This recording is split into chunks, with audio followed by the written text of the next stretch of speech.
کہ اگر آسمان سے اللہ کی رحمتیں چاہتے ہو، کیونکہ زمین پر جتنی بھی انسان کو پریشانیاں، مصیبتیں، تکلیفیں آتی ہیں، یہ اللہ اپنی ذات کی طرف سے نہیں دیتے، اس میں بندے کا اپنا عمل دخل ہوتا ہے۔ الذین اذا اصابتہم مصیبت فبما کسبت ایدی الناس، لوگوں کے اپنے ہاتھ ملوث ہوتے ہیں ہر عذاب کے پیچھے، لوگوں کے اپنے اعمال ملوث ہوتے ہیں۔ یہ جتنی افراتفری، جتنی اللہ کی ناراضگی، اس میں لوگوں کے اپنے ہاتھ، اپنے گناہ ملوث ہوتے ہیں۔ اور جب بندے گناہ کرنے لگ جائیں تو اللہ سب سے پہلے اپنی رحمت کو اٹھاتا ہے، اور جہاں سے اللہ کی رحمت اٹھ جاتی ہے وہاں پر پھر عذاب مختلف شکل سے آنا شروع ہو جاتا ہے۔ تو اللہ فرماتے ہیں اگر چاہتے ہو کہ تم پر آسمان سے اللہ کی رحمتیں اتریں، اپنے گناہوں سے توبہ کرنی پڑے گی۔ اور پھر سورہ نوح کے اندر تو اللہ نے اس وظیفے کے اور بھی فائدے بتائے۔ وظیفہ کہ اپنے گناہوں پر توبہ کرو، استغفر اللہ اپنی زبان پر رکھو، اللہ ہمارے گناہوں کو بخش دے۔ ہم بھی یہ استغفار کی تسبیح پڑھتے ہیں، استغفر اللہ، یہ اس طرح طوطے کی طرح رٹنی نہیں ہے کہ بس چلتے استغفر اللہ، پتہ ہی نہیں میں کس بات پہ کر رہا ہوں۔ میں جب کہہ رہا ہوں استغفر اللہ، اللہ مجھے بخش دے، اس ایک جملے کے ساتھ اپنے گناہوں کو سامنے رکھیں کہ اللہ میں نے یہ گناہ کیا تھا، تیرا کرم ہوا، تیرا فضل ہوا، تیری مہربانی ہوئی کہ میرا یہ گناہ تو نے لوگوں میں آنے نہیں دیا، لہذا اب میں تجھ سے معافی مانگتا ہوں تو معاف کر دے۔ اللہ میں نے یہ گناہ کیا تھا، تجھ سے معافی مانگتا ہوں، معاف کر دے۔ میرا یہ گناہ، یہ انسان کو اپنے سارے گناہ سب کو پتہ ہوتے ہیں، اور کسی کو انسان ہمارے گناہ اب بعض پر آپ مطلع ہوں گے، بعض آپ کو پتہ ہوگا، بعض آپ کو نہیں پتہ ہوگا، لیکن اللہ کی نظر میں اور اپنی نظر میں ہم نے کتنے گناہ کیے ہیں سب ہم کو پتہ ہے، ہمارے دماغ کی میموری میں فٹ ہے۔ یہ ایک ایک گناہ کو اللہ کے سامنے رکھیں اور پھر اس ایک ایک گناہ پر اللہ رب العزت سے جو ہے معافی طلب کریں۔ اللہ فرماتے فَقُلْتُ اسْتَغْفِرُوا رَبَّكُمْ إِنَّهُ كَانَ غَفَّارًا، پہلا انعام تمہیں اس بات پر یہ دوں گا تمہارے گناہوں کو معاف کر دوں۔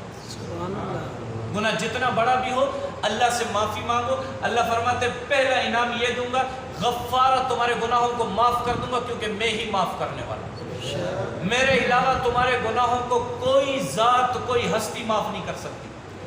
دوسرا انعام تمہاری توبہ کرنے پر یہ دوں گا کہ یرسل السماء علیکم مدرارا، تمہارے لیے آسمان سے اپنی رحمت کے دروازے کھول دوں گا۔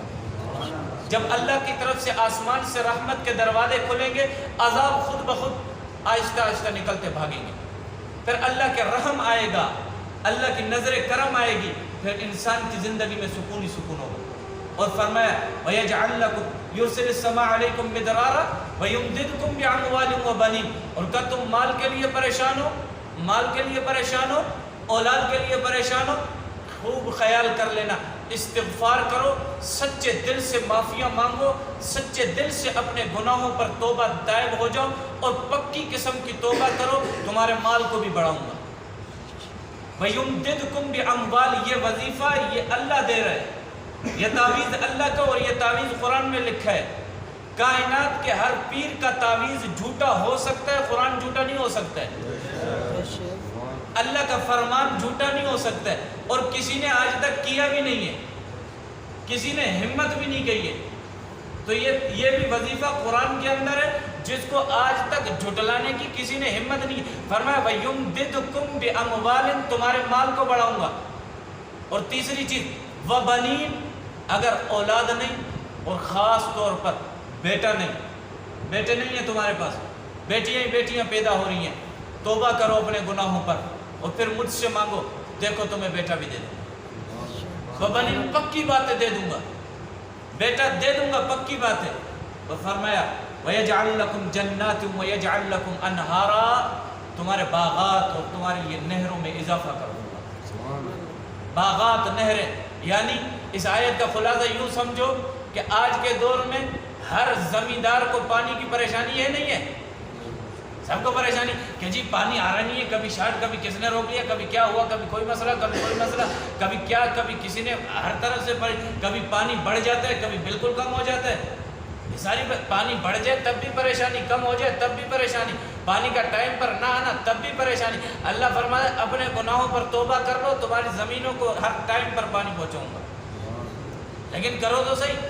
پھر اللہ فرماتا ہے ما لکم لا ترجون للہ وقارا، اے انسان تجھے ہوا کیا ہے، دنیا کے پیروں کے تعویذوں کے پیچھے بھاگتا رہتا ہے، اللہ کی طرف کیوں نہیں آتا ہے؟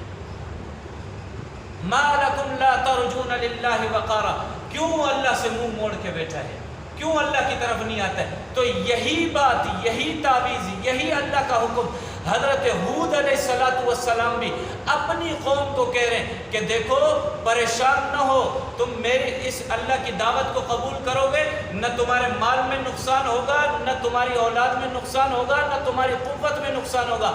ہاں توبہ کر لو شرک پر، اللہ تمہارے مال کو بھی بڑھائے گا، اللہ کی رحمت بھی بڑھے گی، اور آج جو تمہارے پاس قوت ہے اللہ اس سے دگنی قوت عطا کرے گا. اور اسی آیت کے ذیل میں آپ سے کہہ دوں، اگر آپ کو قوت چاہیے، آپ کو طاقت چاہیے، آپ کو اپنے دشمن کے مقابلے میں اللہ کی مدد و نصرت چاہیے، استغفار کی کثرت کریں، استغفار کی کثرت کریں، اللہ کے سامنے گڑ گڑائیں، اللہ کے سامنے اپنے گناہوں کی توبہ کریں. یاد رکھیے گا آپ کا دشمن بظاہر جتنا بھی طاقتور کیوں نہ ہو، اللہ اسے ذلیل و رسوا کرتا ہے. یہ اللہ کے وظیفے، یہ نہ کسی مولوی کے، نہ کسی پیر کے، نہ کسی کے، حتیٰ کہ یہ وظیفے نبی کے بھی نہیں ہیں، یہ وظیفے براہ راست اللہ کے وظیفے. اور اللہ کے وظیفوں کو آج تک کوئی جھٹلا نہیں سکا. جب کوئی جھٹلا نہیں سکا مطلب 100% سچے وظیفے، بس ہمارے عمل میں کوتاہی ہے، ہمارے عمل میں کوتاہی. تو ان وظیفوں پر عمل بھی کریں اور صدق دل سے توبہ بھی کریں، اور اپنے اپنے گناہوں کو اللہ کے سامنے رکھ کر اللہ سے ایک ایک گناہ کو بخشوائیں، پھر دیکھیں اللہ کس طرح آپ کے مزے کرواتے ہیں.